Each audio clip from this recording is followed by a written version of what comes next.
Oh. Okay, good morning guys. You'll be pleased to know that after the drama of last week when somebody attempted to rob us, we haven't had any more dramas since or anything remotely like that. If any of you haven't seen that video yet, I'll pop a link somewhere in the description so you can go check it out after this video.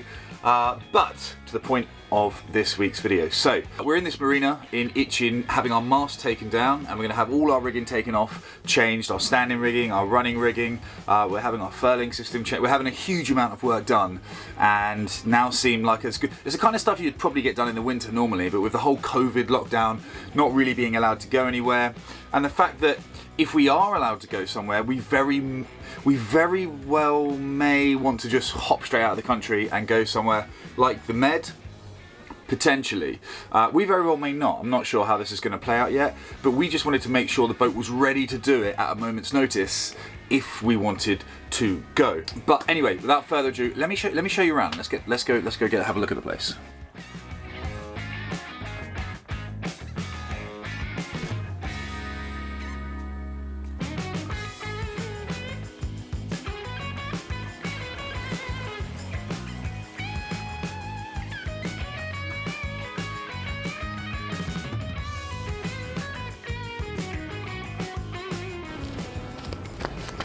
Oh yeah, just quickly, if you're new here, then just take 2 seconds right now and just hit that subscribe button.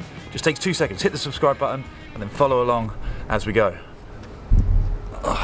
Anyway, in an attempt to try and pay for all this, I am very much still working. So Carly's overseeing everything that needs to happen. She's liaising with all of the staff in the yard, and she's just getting it done, basically. She's getting it done. So all the complicated stuff rests on her shoulders. Let's see how she's getting on.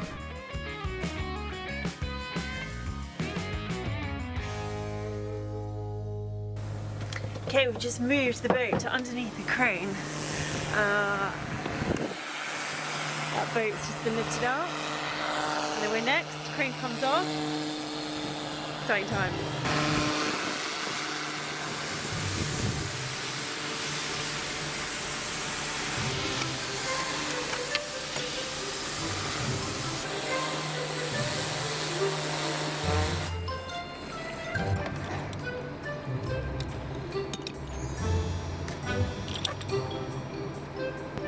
Burners come out. Yeah. Okay. Attach the strap to the crane. Lift it straight up out of the mast, out of the boat. Yeah. Really go up and take the issue off the top first. Anyway. Okay. You don't damage that. Just tie a rope down the bottom here so the strap can't move up. Yeah. And then we just undo the rigging once the train's got a little bit of weight on it, and we just pull it out. Amazing.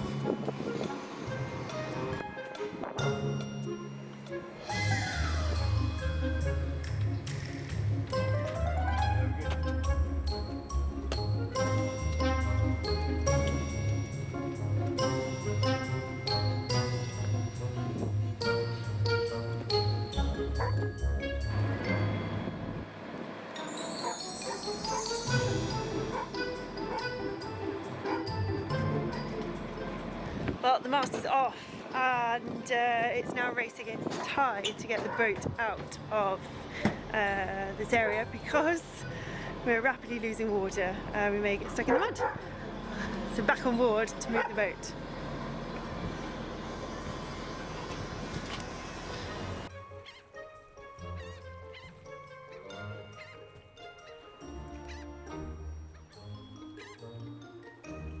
There's a few jobs I need to get done. Whilst the rigging's taken down, I've been basically taking the chain plates off, inspecting them, looking for any sort of stress, cracks or serious corrosion, cleaning them up, having a good look at them, and then so far they all seem pretty good and I've put them all back. I've got a couple more left to do. It's been raining quite a lot this week, and so I get back from work, the rain's coming down, and haven't really wanted to be taking the chain plates off whilst it's chucking it down with rain. But today we have, as you can see, some glorious sunshine, so I'm going to tackle the last of the chain plates today, hopefully before we get any more rain, and obviously before the rigging gets put back on, which is going to be on Tuesday or Wednesday, I think. And then as soon as that's done, the other job that I need to finish is, or need to tackle, is taking off where the anchor's sitting, the anchor roller. And like I say, there's basically some welding work that needs to be redone on the inside and the outside here, where it was extended for such a large anchor. And yeah, hopefully that won't be hopefully that won't be too much of a pain to take off, but we will see. Right, the clock's ticking anyway, so let's tackle this chain plate first. So this is one of the chain plates that is to be taken out. It doesn't look too bad from up here, but let's see what it looks like from down below. So I believe the access to the chain plate is going to be just behind here. So I'm going to take this off, have a look, and hopefully it's all fine. Just give it a clean up, rebed it, reseal it, and then there's only a couple more left and we're done. Okay, so there's one side of the chain plate, doesn't look too bad, and here is the other.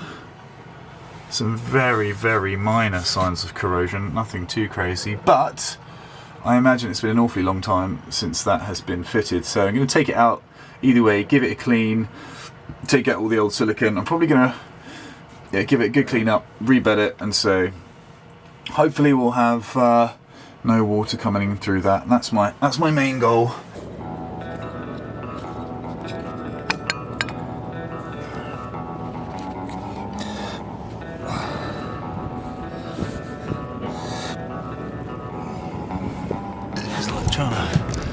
This is like trying to take up Excalibur. I am the chosen one. Wow.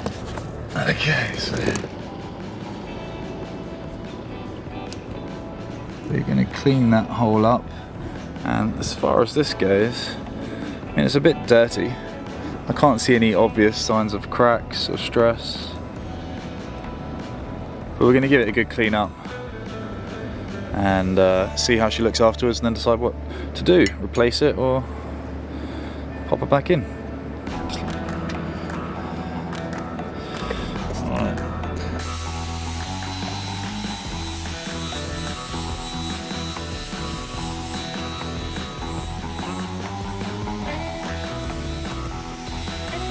So I've just given them a clean up. I've just checked that there are no cracks or major corrosion or anything. They're a little bit sort of pitted here and there, but they look good. I'm sure if Mads had this, he'd probably be spitting his drink out right now, being like, I can't even see my face in them. But yeah, so I've cleaned them up. We're just going to put them back, rebed them, and then hopefully they'll be nice and dry. We won't have to worry about them for another couple of years.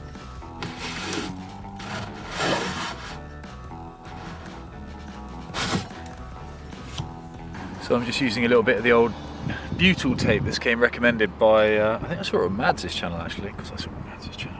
But the plate that's going to go over the top of this chain plate, I've put a ring of butyl tape around, and then here I've sanded it all off and cleaned it, and then I've put some epoxy on and then given it a sand again, because apparently the butyl tape doesn't really stick to the teak very well. It's too oily, so I'm hoping this will create a solid connection, and then hopefully no more water, no more rusty chain plates, new rig, new furler, new stanchions.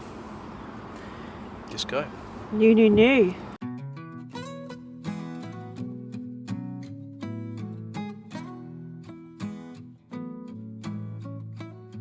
So as another day comes to an end, the sun is setting once more on the Cadoa crew. It's pretty late. I'm just putting the finishing touches on this video. Carly and Hank are actually already in bed. I'm not far behind them. I'm just up late doing a bit of editing.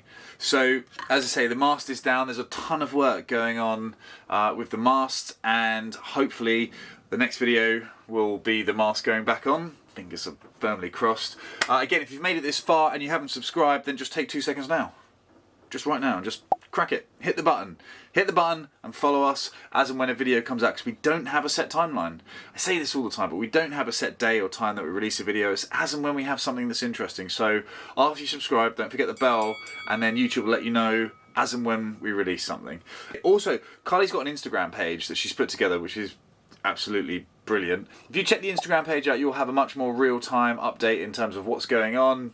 Every day she's just constantly updating the Instagram page. So if you're really up for current events, then that's the way to follow us. But if you want to sort of watch the videos as and when they become available, subscribe and hit the notifications tab. So there's loads of more really cool stuff we've got coming up. After the mast goes on, we have now bought a load of equipment for some planned upgrades to the boat. And two things have happened recently, which I think we can all agree on. Obviously, we've had a global pandemic, which has been bananas. It's really focused the mind in a lot of areas, and we vicariously followed other people on their trips and really got a chance to see the hurdles that have been thrown up by by lockdowns, by the virus, by getting water, all sorts of different scenarios that we've had to think about. And then on top of that, obviously, it almost feels like the world is coming to some sort of end right now. There's cities burning all over the place, riots going on left, right and centre. So this has really focused the mind for us, and we've had to stop and think about the ability to just sail away. And it kind of sounds odd, right? But I mean, being off-grid. So that's something we've had to consider, and we've had a long, hard think about what we want to be able to do, the flexibility we want to have, the upgrades we feel that we need to be able to do that. And so in the coming weeks, you're going to see what I like to think of as the zombie apocalypse, post-apocalyptic boat upgrades. I haven't really sort of coined a name for it yet, but yeah, there's going to be some pretty serious upgrades going on the boat. Power generation, water generation, the ability to wash your own clothes, store more food, freeze more food, and loads more. And I'm really excited about getting stuck into it, mainly because I don't really know how to do any of it. So it's going to be fun, hopefully, to learn some new skills along the way. But in the coming weeks, there's going to be some serious boat upgrades. If you're interested in that kind of jazz, then again, just hit the subscribe button and follow along. But I'm going to finish putting the last touches on this video just before I go to bed, hopefully, and yeah, we'll see you soon. Wait, I just heard that you were saying people should subscribe, and you must, because there is 4 days until the hairdresser's open. So I thought you were in bed. I was, and then I heard you talking to the camera, and I looked at my phone and realised that we have about 4 days, depending on when you put this up. So hopefully it's going up soon. Yeah. So. Yeah. I don't know if it'd be. Don't know if it'd be out in time. So yeah, for anyone who doesn't know what Carly's talking about, again, if you're new here, or you don't remember the video, or you didn't watch the video, but we basically had a bet with each other about cutting one another's hair during the lockdown period, and I made a flippantly drunk comment and said, if we hit 10,000 subscribers before the lockdown is over, sure, you can have a crack at my hair. We had like 6,000 or 7,000 subscribers then, and so I didn't think it would happen. We're so close. We're about 300 away or something now, 350, I don't know, away from 10,000 subscribers. But I still feel pretty confident because the lockdown ends July the 4th for all intensive purposes, and that's only a few days away. So, oh yeah, and I get to cut Carly's hair if we don't hit 10,000 by then. So please, don't let that be a thing. Please anyway. subscribe. Anyway, no matter where you are in the world, I hope you're safe. We hope you're well. We hope, there's not crazy amounts of looting and rioting going on outside your house. It's troubling times for so many reasons, but hopefully there's some light at the end of the tunnel and we'll get back to normality sooner rather than later. Yep. Alright, cool. Bye for now. Bye.